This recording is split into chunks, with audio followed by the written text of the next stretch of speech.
Hi, it's Elena.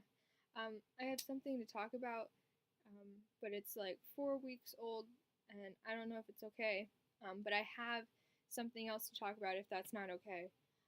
So the first thing um, is from when we talked about the weasel story.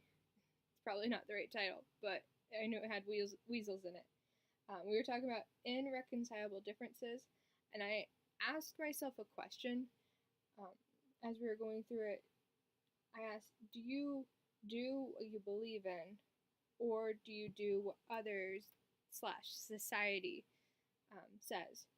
And the first thing that came to my head when I was discussing this or thinking about this was the transgender people.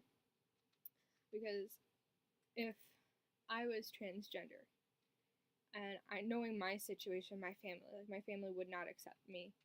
It's very sad, but they wouldn't accept me. Um, I don't know if I would open up being transgender, even though I knew it would be the right thing to do and what I would want. And then just thinking about the society right now, I don't know if I would be accepted.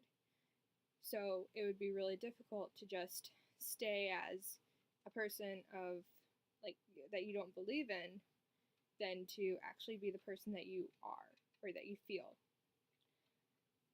Um, and then my next thing that I would talk about, we were talking about the Harding story, and I have opened self up to hear the calling, even against tradition. And that I think has applied to my life. Um, I think, hopefully, I've been called to be a teacher. Um, and it's really hard because before I came to college and before I really was like, yeah, I'm going to be a teacher no matter what anybody says, um, everybody who I was talking about, all the teachers, were saying, don't get into teaching. Like, it's so hard. There's so much paperwork. It's so much different. Like, you have to test or teach towards the tests. You can't really teach a lot. And I'm like, it's what I want to do. It's what I've been called for. And eventually, they got it through their heads that I'm not backing down. But it was really, really difficult at the beginning um, to for like the confidence boost to be like, yeah, this is what I'm going into, and yeah, I knew it was going to be difficult, but I'm going to keep on doing it anyway. And then from the reading, I have on page 62 from The Authenticity, the Elizabeth Cady Stanton.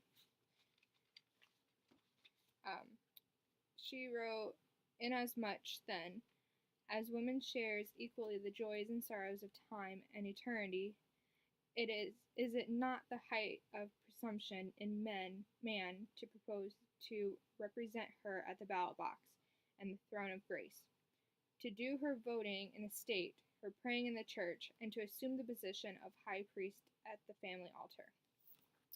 Now, it stuck to me because, and I underlined this, is it not the height of presumption in man to propose to represent her at the ballot box and the throne of grace?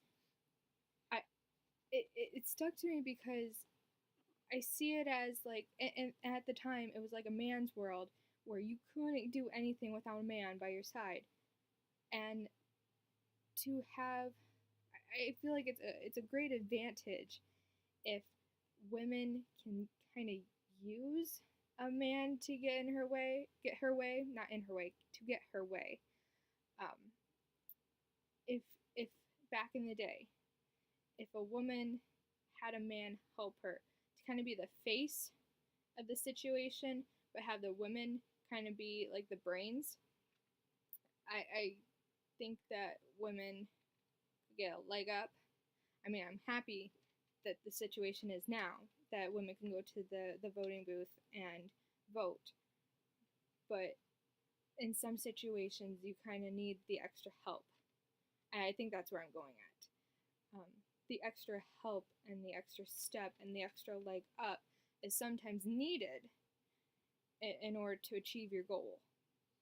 Like, I'm going into music, especially a band director, which is really held by men.